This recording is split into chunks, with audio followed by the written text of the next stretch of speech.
वालों बुरी नजर ना हम पे डालो, चाहे जितना जोर लगा लो, सबसे आगे होंगे हिंदुस्तान।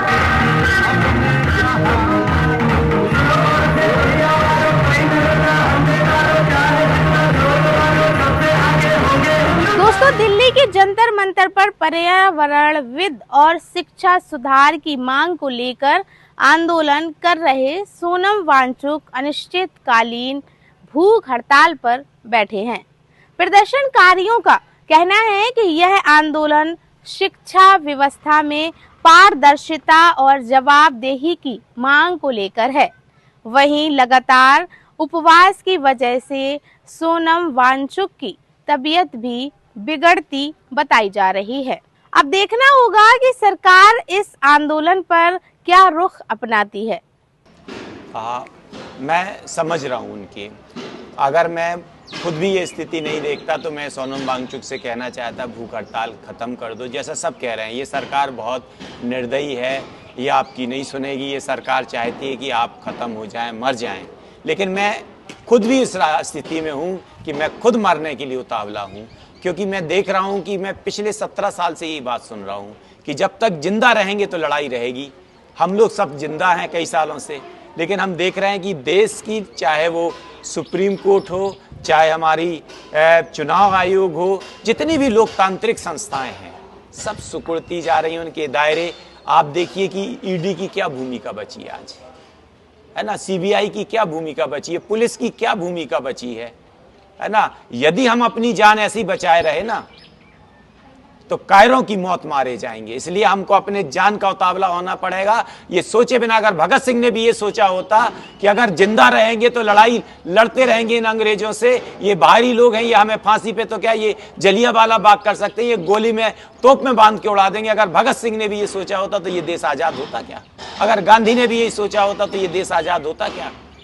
इसके लिए जब तक लोग अपनी जान देने के लिए तैयार नहीं होंगे तब तक ये व्यवस्था बदलेगी नहीं और ज्यादा बेकार होती रहेगी। और ये सामाजिक लोग और ये लोग जो ये बात कह रहे हैं कि जान रहेगी तो लड़ाई रहेगी, कायरों की तरह जीने से ये लड़ाई नहीं है, ये कायरता है।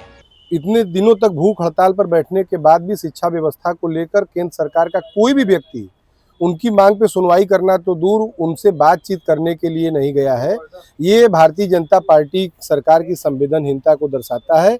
और आपके माध्यम से हम ये मांग करते हैं कि सोनम वांगचुक जो देश के नामी सामाजिक कार्यकर्ता हैं और उनके साथ जो छात्र नेता भी नेहा और मनीष कुमार इलाहाबाद विश्वविद्यालय के तमाम छात्र नेता बैठे हैं, उनको मांग को सुनवाई करने के लिए केंद्र सरकार का कोई भी प्रतिनिधि तत्काल वहां पर जाए और शिक्षा व्यवस्था के लेकर उनके मांग पर विचार करें। हाँ, वो हमारे यूथ के लिए लड़ रहे हैं, पर अभी बहुत सी यूथ जो है ना वो डरे हुए हैं, क्योंकि ये लोकतंत्र है ना, वो लोकतंत्र रह नहीं गया है, भीड़ तंत्र हो गया है।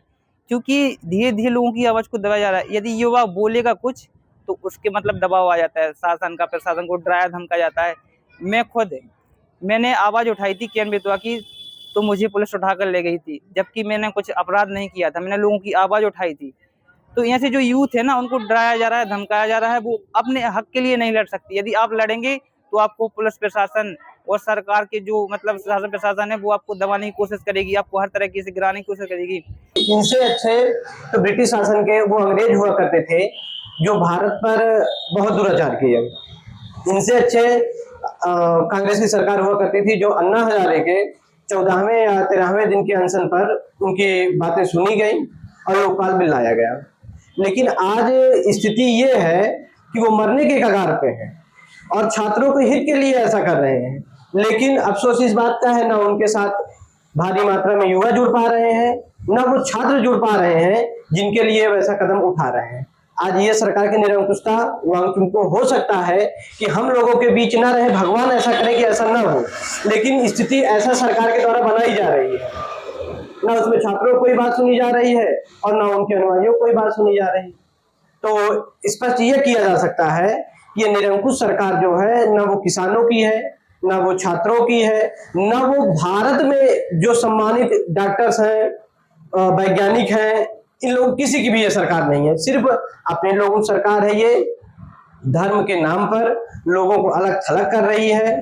सरकार जो है उनको जो उनकी मांग है, जैसे अगर यदि वो कह रहे हैं कि शिक्षा मंत्री को हटा देना चाहिए, आप कुछ समय के लिए दूसरे शिक्षा मंत्री को बनाइए, उनका काम देखिए। हर व्यक्ति का काम देखना चाहिए। यदि उन्होंने कुछ गड़बड़ी की है तो निष्पक्षता से जांच होनी चाहिए और ये जांच जो सभी के समक्ष रखनी चाहिए कि इसमें क्या गलतियां हुई है, प्रशासन से हुई हैं या सरकार से हुई है, तो उसमें सुधार के लिए सरकार को कदम उठाने चाहिए। सरकार यदि शिक्षा व्यवस्था को लेकर उनकी बात को नहीं सुनती है तो ये बात साबित होता है कि ये जो पेपर लीक हो रहा है इसमें सत्ताधारी दल के लोगों के हाथ है।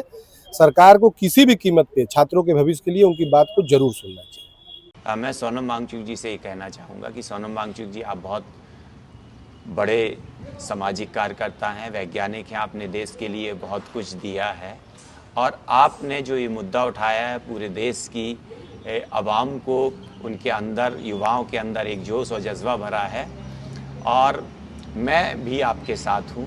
मेरी और आपकी लड़ाई अलग अलग नहीं है।